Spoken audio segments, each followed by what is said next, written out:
первую очередь Владислава Хавалыга интересовало исполнение его поручений по устранению обозначенных в ходе поездок проблем в социальном блоке. Ремонт и реконструкция школ, объектов вода- и теплоснабжения, строительство спортивных залов.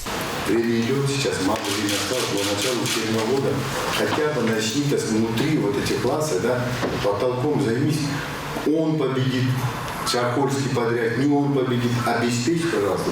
Начни эти работы сейчас, пока детей там нету. Наружную работу будешь проводить потом уже, после торгов, на улице, да. В сентябре даже, если будешь проводить, фундаментом, кровлей будешь заниматься. Начни все эти работы, внутренние работы сейчас. Обеспечь, не спи.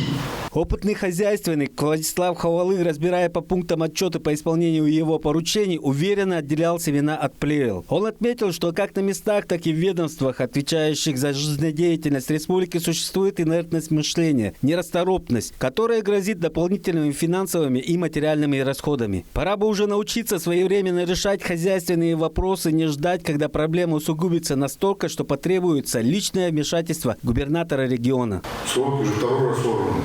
Естественно, порекомендовал все эти подрядчики расторгнуть. Мне сказали законодательно, вот второй участник, он может дальше продолжить. Я говорю, ну так делайте, как положено. Сколько времени прошло, контракт не расторгнули его же. Второй подрядчик не приступил к работе, а мы спим. Все это заканчивается.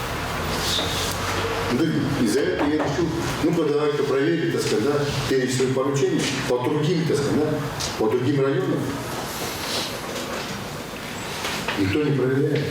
Не удовлетворившись результатами ВРИО, главы республики порекомендовал докладчикам разобраться с ситуацией на местах и лучше подготовиться к следующему совещанию, на котором подобный непрофессионализм чиновника будет рассматриваться как несоответствие занимаемым должностям. Сайгын Бирбил, Миран Иргит, Тува 24.